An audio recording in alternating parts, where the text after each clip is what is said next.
안녕하세요. 커피앤톡입니다. 오늘도 와주셔서 감사드리고요. 바로 사연 읽어보겠습니다. 스크루지라는 구두쇠 노인 다들 아실 거라고 생각해요.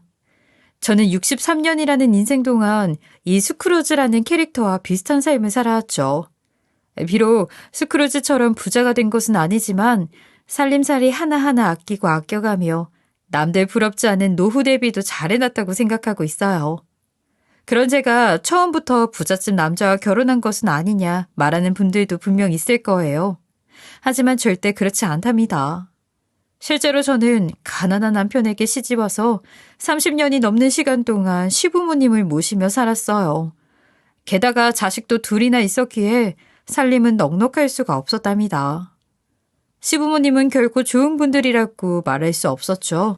TV에서 고부 갈등 프로그램들 다들 한 번씩은 보셨을 거예요. 요즘 애들도 세대 차이가 심하다곤 하지만 다들 아시다시피 저희 또래들과 시부모님 세대의 차이도 무시할 수가 없죠.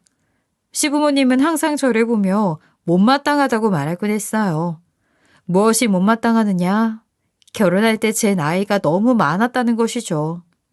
저희 땐 아무래도 20대에 결혼하는 것이 일반적이었잖아요. 그래서 그런지 시부모님은 항상 제 나이를 걸고 넘어지곤 했답니다. 간혹 이런 말씀을 하신 적도 있어요. 예, 저 집에는 남편보다 한참 어려서 일도 빠르게 잘한다더라. 너는 도대체 나이만 먹어서 할 줄 아는 것도 없고 손도 느리니 어디다 쓰겠니? 그렇다고 집이 잘 살기를 했나. 정말 집에 도움되는 것이 하나도 없구나. 우리 막내가 장가를 잘못 갔어. 아유, 속상해. 네, 저희 남편은 장남도 아닌 막내랍니다. 그런데도 저희 부부가 모시고 살았고요. 하지만 저희 시어머니 절대 만만한 분은 아니셨죠. 이런 이야기도 남편이 없는 시간에만 꼭 하시더라고요. 그래서 남편에게 이야기하기도 고자질 같아서 애매했죠. 그렇다고 제가 시부모님께 못해준 것이 있는 것도 아니에요. 가난한 남편 뒷바라지 열심히 하기 위해서 저도 나가서 돈 벌 만큼 벌었고요. 아이들 키울 때 시부모님 손을 빌리긴 했지만 절대 아이들을 전적으로 맡기거나 하진 않았어요. 다행히 아들만 둘이라 아들 못 낳았다는 면박은 피했네요. 그런데도 항상 시부모님의 투덜거림은 여전했죠. 한 번은 제가 일하는 것 가지고 뭐라고 하시더라고요. 애들은 집에 놔두고 일만 한다고. 돈에 눈이 멀었다고요. 평일에 밖에서 일하고 집에 들어가면 피곤해서 아무것도 할 수 없을 정도로 녹초가 되는데 말이죠. 그런 제게 집안 살림은 왜 안 하느냐? 내가 나이 먹어서까지 집안일까지 해야 하냐? 남편 밥도 못 차려줄 거면 그냥 둬라등 있는 말 없는 말 다 하시더라고요. 그때 저희 가족은 둘이 맞벌이를 하지 않으면 아이들의 시부모님 생활비까지 충당하지 못할 정도였거든요. 그래서 전 절대 일을 그만둘 수 없다고 못을 박았죠. 그런 저를 시부모님은 돌아가시기 전까지도 탐탁지 않아 하셨어요. 게다가 자신들이 돌보는 밭일을 같이 하지 않는 것에도 많은 불만을 가지셨죠. 사실 도시에서 살던 제가 밭일을 한다는 것이 그리 쉬운 일은 아니에요. 또 제가 집에서 마냥 노는 사람도 아니고요. 저도 나름대로 열심히 책을 보고 배우고 남들에게 물어보면서 시부모님 밭일을 도와주기도 했었어요. 다만 그들의 눈에 제가 만족되지 않았을 뿐이겠죠. 그런 저를 보면서 시부모님은 항상 탐탁자는 눈빛을 하셨고 모자란 사람 취급했어요. 이런 대접을 받으면서 누가 기분이 좋을 수 있을까요? 결혼 생활 내내 내가 왜 이런 대접을 받고 살고 있을까 하는 생각이 머리에서 떠나지 않았죠. 그래도 이런 시부모님의 투덜거림을 꾹 참아가면서 함께 한 집에서 생활했어요. 그렇게 시부모님이 돌아가시기 전까지도 저희 부부가 모시고 살았습니다. 절대 쉽지 않은 나날이었지만 시부모님은 돌아가시면서 막내인 저희 남편과 저에게 좀 더 많은 재산을 분할해 주시고 가셨어요. 저는 그게 당연하다고 생각했죠. 돌아가시기 전까지도 저희가 보살펴드린 거니까요. 재산 분할이라는 말을 들으면 저희 남편의 가족은 어떻게 되는지 궁금하실 것 같아요. 저희 남편은 위로 누나 2명, 형이 1명 있습니다. 나이 많은 형제가 셋이나 되지만 막내인 저희 남편이 부모님을 떠맡게 된 거라고 볼 수 있겠네요. 저희가 더 많은 재산을 분할받으니 신우 2명이 아주 난리가 났죠. 왜 우리가 재산을 더 받아야 하냐고요. 저희에게 찾아와선 이렇게 말했어요. 너희가 부모님 모시고 산 건 알겠는데 왜 재산까지 더 받아가? 누가 보면 아주 너희만 부모님 모시고 산 줄 알겠어? 그래도 부모님께 못해드린 건 없는데 어처구니가 없다 너네. 재산 분할 공평하게 다시 해. 그래. 아무리 부모님이 재산 더 준다고 말했다고 해서 그걸 곧대로 들어? 세상 너무 만만하게 보는 거 아니야? 부모님 모실 때 너희만 돈 보탰니? 우리도 다 돈 모아서 보내줬잖아. 그걸 지금에서는 입 싹 닫고 재산 분할 너희가 더 받으려 들어? 정말 어처구니가 없다 얘. 저도 가만히 듣고만 있지는 않았습니다. 당연한 일을 걸고 넘어진다고 생각했거든요. 남편도 물론 제 편을 들어주었죠. 형님들이 시부모님께 얼마나 잘해주셨는지 알고 있어요. 하지만 끝까지 자식으로서의 책임을 다한 것은 저희예요. 막말로 아주버님은 아무 말씀도 안 하시잖아요. 저희가 재산 분할을 좀 더 받는 일이 그렇게 기분 나쁜 일인가요? 저희가 받는 재산 지금 분할하는 것보다 아주 조금 더 많이 받았을 뿐이에요. 전 왜 그렇게 기분 나빠하시는지 모르겠어요. 그래 누나, 아내가 말한 것 아무것도 틀린 말 없어. 사실 누나들이랑 형은 책임을 회피했던 게 맞잖아. 그런데 왜 이제 와서 우리가 재산 조금 더 받는 걸로 그렇게 이야기를 하는 건데? 누나들이 그런 말 하니까 내가 다 섭섭해. 이렇게 그냥 끝났으면 얼마나 좋았을까요? 형님들은 단 한 걸음도 물러서질 않더군요. 이것들이 자기네가 부모님 모셨다고 유세 떠는 거야 뭐야. 너희들이 부모님 모시면서 살 때 경제적으로 힘든 것들 다 우리가 도와줬잖아.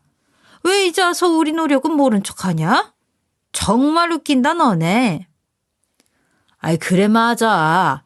심지어 너희들은 자식 키울 때도 부모님이 도와주셨잖아. 우리는 우리 힘으로 다 애들 먹이고 키웠다. 너희들은 마냥 피해봐서 보상받는 것처럼 이야기하지 말아줄래? 듣는 우리도 참 어이가 없네. 형님들의 말에 굉장히 화가 난 남편이 한마디 하더군요. 이미 부모님이 남기신 유언이야. 더 이상 누나들이랑 이야기해봤자 내 입만 아프겠다. 그냥 우리 더 이상 보지 말고 살자. 그리고 재산 분할은 부모님 바람대로 할 거니까 고소하든지 말든지 마음대로 해. 저희 남편 굉장히 얌전한 사람인데 이 일을 계기로 자기 누나들이랑 연 끊고 살겠답니다. 저희 면전에 대고 저렇게 말을 하니 어떻게 가만히 있을 수 있겠어요. 혈연 관계가 아무리 가까운 사이라도 할 말 안 할 말 가려서 해야 한다고 생각해요. 저도 신우들과 연 끊고 여태 사는 일 오늘까지도 절대 후회스럽지 않습니다. 그렇다고 저희가 큰 걸 받은 것도 아니었어요. 저희가 받은 재산이라고는 기껏해야 시골의 땅 몇 평이 다였거든요. 이 시골에 있는 땅 때문에 저희 부부에게 저 난리를 피운 겁니다. 주위 사람들도 다들 어처구니 없어 했죠. 물론 결과적으로 시골에 있는 땅은 저희 부부에겐 금전적으로 큰 도움이 되긴 했죠. 그 시골 땅에 택배 물류센터가 들어오게 되면서 저희에게 보상이 들어오면서 돈이 좀 생기게 된 거예요. 정말 운이 좋은 경우죠. 이때 번 돈으로는 저는 부동산 투자를 시작했어요. 부동산 투자는 생각보다 좋은 결과를 안겨줘서 많은 재미를 봤었죠. 지금도 부동산에 투자하길 잘했다고 생각하고 있어요. 하지만 투자에 성공했다고 해서 좋은 생각만 드는 건 아니더라고요. 실제로 저희 남편은 사람이 워낙 착하고 무딘 성격을 가지고 있어서 큰돈을 맡기면 자기 가족이나 친구들에게 뺏길 것 같은 거예요. 그래서 경제에 관해서는 전적으로 제가 담당하게 됐죠. 그래도 제가 돈 관리하길 잘했다고 생각하고 있어요. 제가 서글서글한 성격을 가지고 있어서 부동산 사장님들과 사이좋게 지내며 발품을 팔곤 했거든요. 그때 바카스 한두 병씩 사가지고 가서 부동산 가게에 기웃거리면서 좋은 정보도 받곤 했죠. 이런 노력으로 투자에 성공한 돈은 아들 둘 장가 보낼 때 작은 평수의 아파트 하나씩은 해줄 요령으로 아껴두었죠. 게다가 큰 며느리는 친정집에 여유가 있는 편이었어요. 제가 18평짜리 아파트를 해주려고 큰 며느리에게 말을 꺼내니 둘이서 자녀들과 살기에는 평수가 좀 작다며 자기 친정부모님에게 손을 벌리더니 25평대 아파트에서 신혼생활을 시작하더라고요.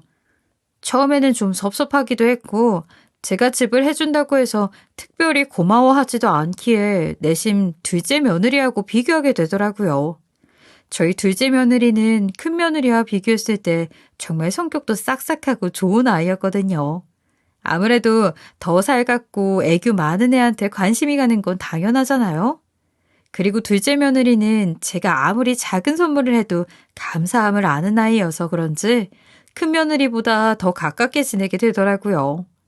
제가 시부모님께 당한 일에 있어서 둘을 비교하거나 차별하고 싶진 않았지만 저에게 더 친하게 구는 애한테 손이 더 많이 가게 되는 건 당연하더라고요.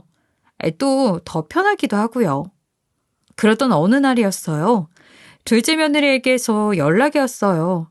전화를 받기 전에도 조금 싸한 느낌을 받았어요. 아니나 다를까 갑자기 이혼 얘기를 꺼내더군요. 저희 아들 때문에 못 살 것 같다며 울면서 전화가 오는데 어느 부모가 놀라지 않겠어요? 정말 가슴이 철렁 내려앉더군요. 그래서 우는 며느리를 달래면서 왜 그러냐고 자초지종을 물었죠. 며느리가 말해준 이야기는 정말 믿기지 않을 정도였어요. 제가 아이를 잘못 키웠나 하는 생각이 들 정도였죠. 어머님, 지금 저희 집이 넘어가게 생겼어요. 이인은 어딜 갔는지 연락도 되지 않고요. 사람들이 저한테 와서 남편이 집을 담보로 돈을 빌려갔다고 당장에 갚으라고 난리예요. 주식에 투자한다고 난리치더니 일이 잘못된 것 같아요. 어떻게 하면 좋아요? 어머니, 저 지금 당장 이혼하고 싶어요. 도와주세요. 저희 작은 애가 주식 투자를 한다며 집을 담보로 잡았는데 연락도 안 되고 도망을 갔답니다. 어떻게 부모가 되어서 이런 일도 모를 수 있냐고 말하는 사람도 있을 거예요. 저희 부부는 이미 분가해서 나간 아이들 일에 일일이 입을 대는 성격도 아니거니와 자기들 앞가림 다 하는 아이인데 어련히 알아서 하겠지 싶어서 전화도 그냥 안부 정도로만 서로 오갔거든요. 가끔 연락하는 정도다 보니 이런 일이 있을 줄은 꿈에도 생각을 못했죠. 둘째 며느리는 저희 집에 찾아와서 은행에서 날라온 독촉장도 보여주더라고요. 그러면서 바닥에 주저앉아서 오열을 하는데 저도 평생에 처음 본 독촉장에 다리가 덜덜 떨리고 식은땀이 났죠. 얘야, 기다려봐. 우리 애가 절대 이런 애가 아닌데. 일단 경찰에 신고부터 하자. 애를 찾아보고 나서 이야기하자. 나도 처음 겪는 일이라 좀 알아봐야 할 거 아니니? 우리 조금만 기다려보자. 제가 이렇게 이야기를 하니 며느리가 급한 대로 일단 독촉장 날라온 것부터 어떻게 처리를 해야 하지 않겠냐고 그러더군요. 어머님, 저 어머님만 모르는 거 아니에요. 그런데 여기 독촉장 보세요. 이미 집을 담보로 잡은 상태예요. 저희 이거 정리 안 하면 집이 날아가요. 일단 급한 대로 이것부터 정리하게 돈 좀 빌려주시면 안 될까요? 남편 찾는 것도 중요한데 집이 날아가면 말짱 도루묵이잖아요. 제발 부탁이에요, 어머님.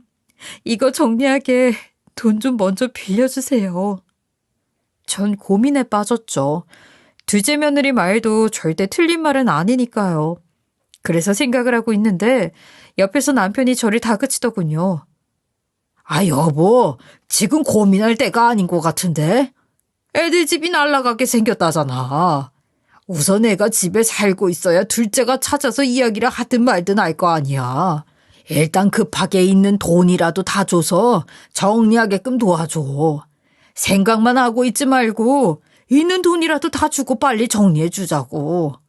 이야기는 정리한 뒤에 해도 안 늦어. 남편도 옆에서 이렇게 말하니 더 이상 망설일 수 없더군요. 저도 급한 대로 은행에 가서 있는 돈 없는 돈 다 정리해서 둘째 며느리에게 줬죠. 그리고 며칠 뒤 며느리로부터 연락을 받았는데 문제는 잘 해결했다고 하더라고요. 그래서 참 다행이라고 생각했죠. 그리고 둘째 아들은 경찰서에 가서 실종 신고를 했어요. 경찰서에서는 다 큰 성인이라서 그런지 기다려보자고 하더니 시간이 더 지나니 실종 신고를 받아주더군요. 이 일이 있고 나서 한 달이 지났어요. 저는 정말 기겁할 만한 소식을 전해 듣게 되었죠. 바로 우리 둘째 아들이 사망했다는 소식이요. 실종했다고 생각했던 아들이 사망했다는 소식에 손발이 덜덜 떨렸어요. 아들의 사망 소식을 전해 들은 곳은 호스피스 병동이었어요. 여기서 더 충격적인 사실이 아들이 이미 4개월 전에 병동에 입원을 했고 폐암 말기로 얼마 전 운명을 다했다는 겁니다. 전 이 소식을 듣자마자 둘째 며느리에게 바로 연락을 했죠. 그런데 이게 웬일일까요? 둘째 며느리의 핸드폰 번호가 이미 없는 번호라는 거예요. 둘째 며느리를 신경 쓰기도 전에 저희는 버선발로 아들이 사망했다는 호스피스 병동으로 갔어요. 거기서 눈을 감고 있는 아들의 얼굴을 확인하고 나서야 아들의 죽음이 실감되더군요. 저희가 갔을 때 병원에서는 이미 보호자로 등록되어 있는 둘째 며느리에게 수차례 연락을 했으나 연락을 받지 않았다는 말을 들었죠. 그래서 결국엔 저희에게 연락이 닿은 거고요. 어찌되었건 연락을 받지 않은 둘째 며느리를 제외하고 둘째 아들의 장례식을 준비하게 되었어요. 가장 큰 도움을 준 건 다름 아닌 큰 며느리였어요. 갑작스러운 소식에 방문한 손님들을 제대로 챙기지도 못하는 저희를 대신해서 큰 며느리는 손님들을 살뜰하게 챙겨주었죠. 폐암 말기라도 유서 한 장 남길 기력은 있었을 텐데 마지막까지도 아무런 말을 남기지 못하고 생을 마감한 둘째 아들을 떠나보내는 제 심정은 마치 날카로운 걸로 심장을 쑤시는 듯한 기분이었어요. 그런 둘째 아들이 너무 불쌍하기도 했고요. 둘째 아들의 발인일이 다가오도록 둘째 며느리는 연락을 받지 않더군요. 아들의 발인이 끝나고 마지막으로 큰 며느리와 함께 둘째 아들의 사망 신고를 하러 갔어요. 그런데 또 놀라운 사실을 알게 되었어요. 바로 저희 둘째 아들이 이미 둘째 며느리와 이혼 상태라는 겁니다. 그제야 우리가 둘째 며느리에게 속았구나. 둘째 며느리가 우리에게 사기를 쳤다는 것을 깨달았죠. 이에 저보다 더 큰 화를 낸 것은 큰 며느리였어요. 제 앞에서는 항상 얌전하던 아이가 둘째 며느리의 행태에 대해서 많은 욕하더군요. 동서가 어머님께 꼬리 흔들면서 여우짓 할 때부터 뭔가 이상하다고 생각했는데 정말 이런 사기를 칠 줄은 몰랐네요. 어떻게 사람 목숨 가지고 이렇게 사기를 칠 수 있대요? 평소에도 어머님께 대하던 태도랑 제게 하는 태도가 너무 달라서 친해지고 싶지도 않았어요. 사람이 사람 행동을 하는 게 아니라 정말 여우처럼 행동했거든요. 어머님께 말씀드리고 싶었는데 동서를 너무 좋아하셔서 이야기하지도 못했어요. 큰 며느리의 말에 저도 너무 편애를 한 것은 아닌지 생각하게 되더군요. 그런 큰 며느리에게 저도 말했죠. 걔가 그럴 줄은 나도 몰랐다. 네가 나에게 말이라도 해줬더라면 둘째 소식도 미리 알았을지도 모르겠구나. 정말 어떻게 사람이 이럴 수가 있어. 사람으로 태어나서 어떻게 같은 사람이 저 세상 가는 것을 그냥 보고만 있을 수 있어. 어떻게 이런 사실을 속일 수가 있는지. 걘 사람도 아니다. 정말 사람도 아니야. 장례식 후 큰아들 내외의 도움이 없었더라면 적절한 처치를 못했을지도 모르겠어요. 큰아들 내외의 도움으로 저희는 경찰에 둘째 며느리, 아니 이제는 사기꾼이라고 불러야 하는 년을 신고했죠. 하지만 수사에 진전은 없었고 시간은 계속 흘러만 갔어요. 경찰에 재촉한다 해서 저희에게 돌아오는 답변이 달라지는 것은 아니었죠. 계속 기다리라는 식으로 말하더군요. 남들이 봤을 때는 큰 돈이 아니라고 할 수 있는 금액이겠지만 저희에게는 거의 전 재산과 다름없는 3억이었어요. 젊은 날부터 뼈 빠지게 벌어서 아이들 장가 보내고 이제 우리들의 노후를 즐기기 위해 마련한 큰 돈이었죠. 제 속에서는 천불이 났습니다. 결국 기다리다 지친 우리 부부는 집을 줄이고 남은 돈으로 다시 가게를 하나 차려 장사라도 하자고 이야기하게 되었죠. 일은 젊어서 다 한 줄 알았는데 제 팔자에는 늙어서도 일이 들어있었나 보다 생각하기로 했어요. 이런 저희를 도와준 것은 또 큰아들 내외였어요. 저희를 돕겠다며 큰아들 내외는 자신들의 집 근처에 저희 거처를 마련해 주더군요. 이사도 도와주었죠. 큰며느리와 큰아들에게 너무 고마웠어요. 한적한 시골에서 살고 있던 우리 부부와는 달리 큰아들 내외는 신도시에서 살고 있었어요. 아무래도 신도시다 보니 시골보다는 거리를 다니는 사람들이 많아서 장사하기에도 좋았죠. 저희는 할 수 있는 일을 찾아서 결국 치킨집을 하기로 결정했습니다. 큰며느리는 이런 저의 손을 잡으며 힘을 내라고 언제든 도움이 필요하면 연락해달라고 이야기하더군요. 정말 마음 한편으로 내가 이렇게 괜찮은 며느리를 사기꾼 같은 며느리보다 못하다고 생각했었구나. 사람을 잘못 보고 있었구나 생각이 들더군요. 그러던 와중에 옆 블록에는 어떤 유명 프랜차이즈 치킨집이 생기더군요. 처음 길을 지날 때는 그냥 다른 가게가 또 들어오나 했죠. 그런데 어느 날 갑자기 인테리어와 함께 현수막이 걸렸고 다른 것도 아닌 유명 프랜차이즈 치킨집이 들어선다는 내용이 써져 있더군요. 사실 처음에는 어처구니가 없었어요. 하지만 힘없는 서민이 무슨 힘이 있었겠어요. 그날 집에 들어가서 남편과 함께 장사를 접어야 하나 이야기를 나눴죠. 여보, 옆 블록에 들어서는 가게가 치킨집이던데 혹시 오면서 보셨어요? 그 TV에도 자주 광고하던 유명한 프랜차이즈던데 우리가 계속 장사를 할 수 있을까요? 단골이 있다고 해도 경기가 이렇게 안 좋아서야 우리 장사 접어야 할지도 모르겠어요. 당신도 그렇게 생각하고 있었어? 가뜩이나 장사도 안 되고 물가도 오르는데 걱정되기는 했어. 그래도 일단 급하게 접는 것보다는 상황을 보고 접는 게 어때? 그래도 우리 가게를 믿고 와주시는 손님들도 있으니까. 남편도 다니는 길에 현수막을 본 모양인지 저와 같은 고민을 하고 있더군요.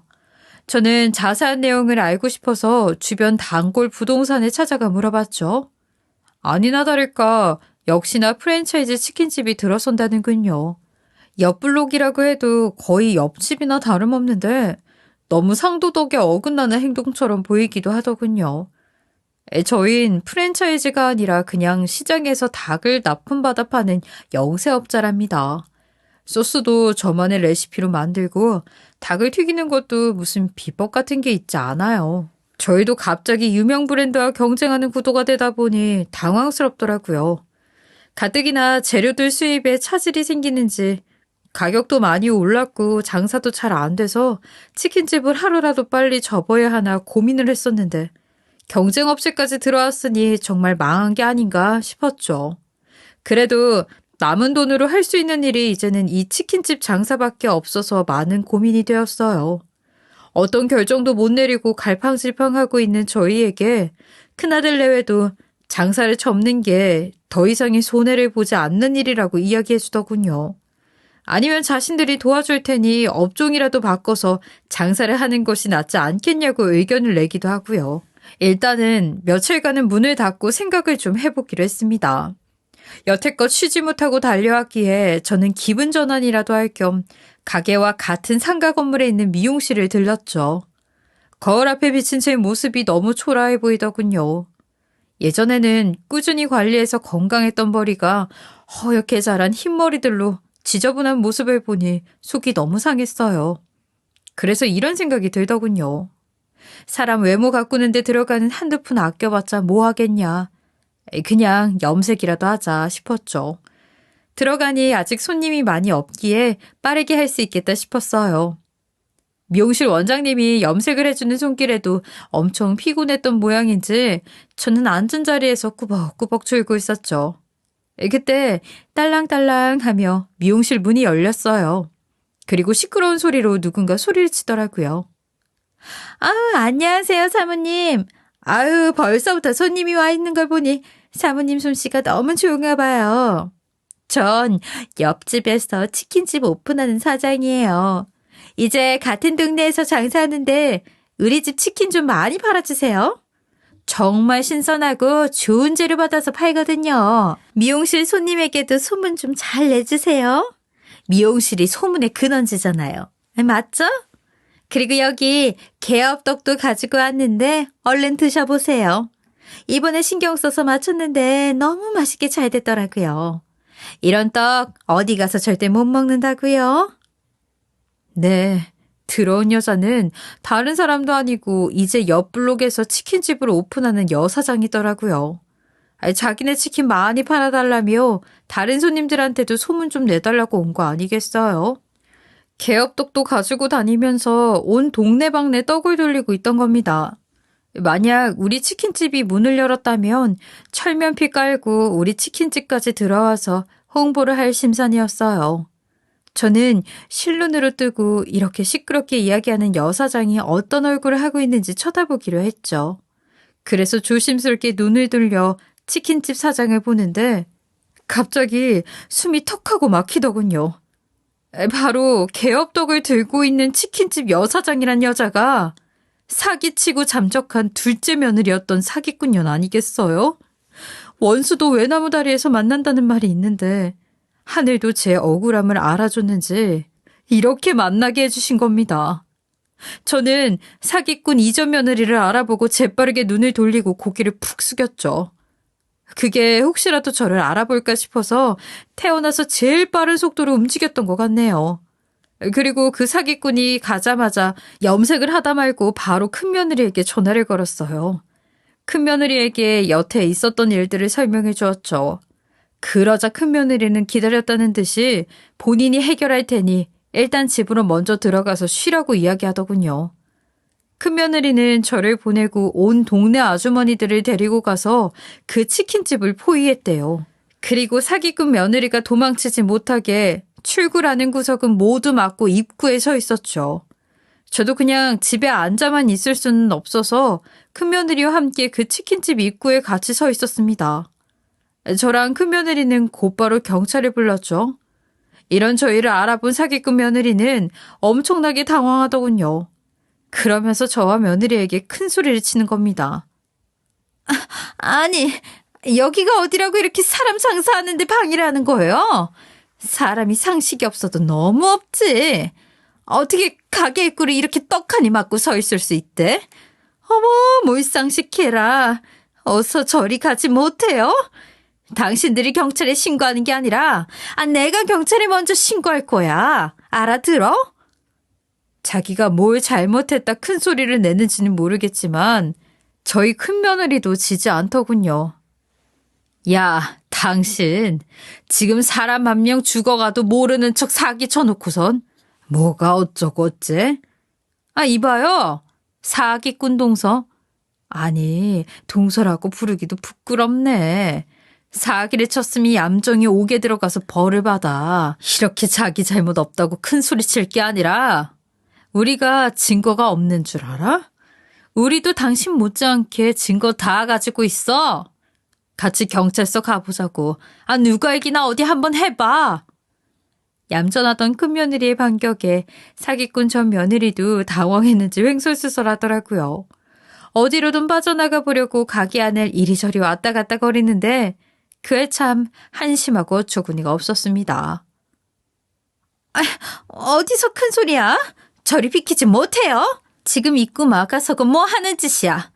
지금 나 나가야겠으니 저리 비켜요. 당신 아들이 그렇게 능력이 있다고 생각해? 아들이 그렇게 못났으면 당연히 피해 보상을 해줘야지. 당신 아들만 사람이야? 나도 사람이야. 아픈 사람 내가 왜 돌보고 앉아 있어야 해? 어처구니가 없네. 빚도 더 크지 않았던 걸 고마워하라고 아줌마. 이 말을 듣고 이성이 날아갔죠. 어쨌든 경찰이 치킨집에 도착했고 싸우고 있던 저희를 말리면서 사건은 일단락되었어요. 그리고 우리 큰며느리는 다른 방식으로도 그 사기꾼에게 복수를 해주었죠. 바로 이전 둘째 며느리가 차린 프랜차이즈 치킨집 앞에서 동네 아주머니들과 번갈아가며 1인 시위를 벌인 겁니다.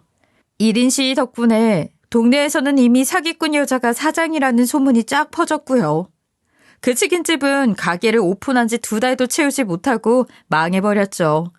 더 놀라운 사실은 그 사기꾼 전 며느리가 그새 새 살림을 차렸다는 거예요. 암 말기 환자였던 우리 둘째 아들을 호스피스 병동에 가둬버리고 지는 담보대출 핑계로 제 돈까지 훔쳐서 행복한 새 살림을 차리고 있던 겁니다. 정말 사람이 어떻게 이럴 수가 있나 싶었죠. 큰며느리가 이 사실을 알고는 또 다른 복수를 준비하더라고요. 바로 이전 며느리의 실체를 그 남편 되는 사람, 그의 시부모에게 이야기하는 거였죠. 놀랍게도 새 살림을 차린 가족들은 이 사기꾼의 실체를 모르고 있더군요. 그래서 큰며느리가 그들에게 상세히 설명해 주었죠. 당신네들 지금 사기꾼이랑 사돈 맺으신 거예요. 알고 계셨어요? 저희 서방님이 3년도 전에 암으로 돌아가셨는데 이 아픈 분을 본 척도 않고 병동에 입원만 시키고 연락이 안 된다고 모른 척 시치미를 뚝 떼더라고요. 그리고 저희 어머님께 와서 서방님이 집을 담보로 대출을 했다면서 얼굴에 철판 깔고 독촉장도 내밀었고요.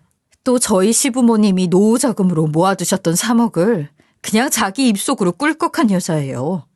그 여자 언제 어떻게 또 댁들한테 사기칠지 모르는 아주 무서운 여자예요. 당장 연을 끊어내셔야 돼요. 제가 사람 하나 살리려고 여기까지 왔네요. 그 남편 되는 사람 가족은 엄청 충격을 먹은 모습이더군요. 부정하는 그 여자 남편에게 큰며느리는 있었던 일들을 더 상세하게 설명해 주더군요. 설마 제 아내가 그랬을 리 없어요. 저와 결혼할 때도 자기가 열심히 벌어서 모아놓은 돈이라고 했는걸요. 서류상도 깨끗했었고요. 그럴 리가. 제 말을 못 믿으셔도 어쩔 수 없죠. 믿는 건 자유니까. 그런데 지금 그 여자 재판으로 넘어가는 건 아시죠? 저희가 얼마 전에 경찰에 신고했거든요. 저희 시부모님 가슴에 대목 박은 걸로도 모자라서 자기는 잘못 없다고 큰 소리를 떵떵 치더군요. 그리고 하는 말이 가관이었죠 아마? 아픈 자식 가진 부모가 잘못했고 능력 없는 자식 가진 부모가 잘못했으니 그 피해 보상은 당연히 해야 한다고 했던가? 그쪽은 능력이 아주 출중하신가 봐요. 어떻게 형 살고 나와도 행복하게 살아보세요 그럼. 지금까지 큰며느리를 보아왔지만 이렇게 감정을 다 드러낸 건 저도 처음 봤었죠. 어쨌든 사기꾼 년이 새로운 남자도 중산층 집으로 잘 만났는지 새 살림도 잘 차린 것 같더군요. 새 남편이란 사람이 끝까지 부정하다가 큰며느리가 사기꾼이 저한테 했던 말을 똑같이 돌려주니 시리에 빠진 것 같더라고요. 안타까웠지만 사람 하나 살린다는 생각으로 저도 옆에서 큰며느리의 말이 다 맞는 말이라고 다시 잘 생각해 보시라 말씀드렸죠. 결국에는 사기꾼 며느리는 형사소송과 이혼소송을 동시에 진행하게 되었고 저희는 둘째 아들의 안타까운 죽음을 조금이나마 위로할 수 있었어요. 새삼 이번 일을 겪으면서 저도 느낀 것이 있어요. 큰며느리가 결코 만만하고 얌전한 사람은 아니었다는 거죠. 물론 우리 부부도 큰아들 내외를 무시하거나 박대한 적은 단 한 번도 없습니다. 사기꾼이 아직 둘째 아들의 며느리였을 시절 잠시 외적인 부분에 속아서 큰며느리를 차별한 적은 있지만요. 맞아요. 사람을 차별한다는 것이 얼마나 어리석은 일인지 깨달았죠. 마지막까지 사건 수습을 도와준 큰며느리는 우리 부부에게 생색 한 번 낸 적이 없어요. 응당 당연한 일을 했는데 자신이 칭찬받을 일이 아니라면서요. 이런 저희 가족의 이야기가 동네에 소문이 났는지 장사를 접기 직전이던 치킨집도 전과는 달리 조금씩 손님이 늘었어요. 그리고 저희 큰며느리는 행동력이 좋고 효심도 깊고 정말 좋은 며느리감이라며 온 동네방네 소문이 났죠. 큰며느리는 아직까지도 자신이 해야만 할 일을 했을 뿐이라며 부끄러워한답니다. 그리고 사기꾼 며느리는 어찌 되었냐고요? 지금은 법원에서 형사소송을 통해 사기로 형을 집행받았고 새 살림 차렸던 남편에게는 이혼을 당했다더군요. 그것도 위자료가 엄청나다는 이야기를 들은 적이 있어요. 사실 형을 받고 나서는 그 여자의 삶이 어떻게 되던 제 알 바 아니라고 생각해요. 이제는 저희 가족도 아닐 뿐더러 저에게는 그저 사기꾼, 아들을 배신한 여자나 다름없는 사람이기에 그 여자의 형 집행만을 기다리고 있답니다. 사기꾼 년이 감옥을 간다면 이제 저희 둘째 아들도 편히 눈을 감을 수 있겠죠.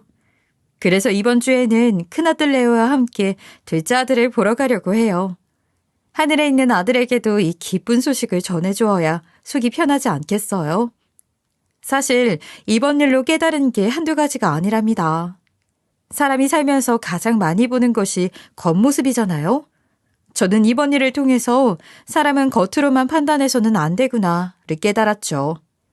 큰며느리가 처음에는 살가운 성격이 아니었음에 오해를 하게 되었고, 반면 살갑고 친근한 인상이었던 둘째 며느리란 여자는 결국에는 사기꾼이었으니까요.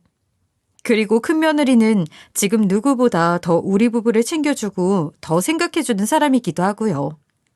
또 사람의 겉모습이 차가운 인상이라고 해서 따뜻하지 않은 마음을 가지고 있는 것도 아니고요. 그래서 전 그렇게 생각해요. 사람을 겉으로 겉모습만 보고 함부로 판단한다는 것은 신에게도 어려운 일이라고요. 저의 깨달음 그득한 이야기 들어주셔서 감사하고요. 모든 분들 늘 행복만 가득하시도록 기원하겠습니다. 지금까지 커피앤톡이었습니다. 오늘도 끝까지 함께 해주셔서 감사하고요. 다음 영상으로 또 찾아뵙겠습니다.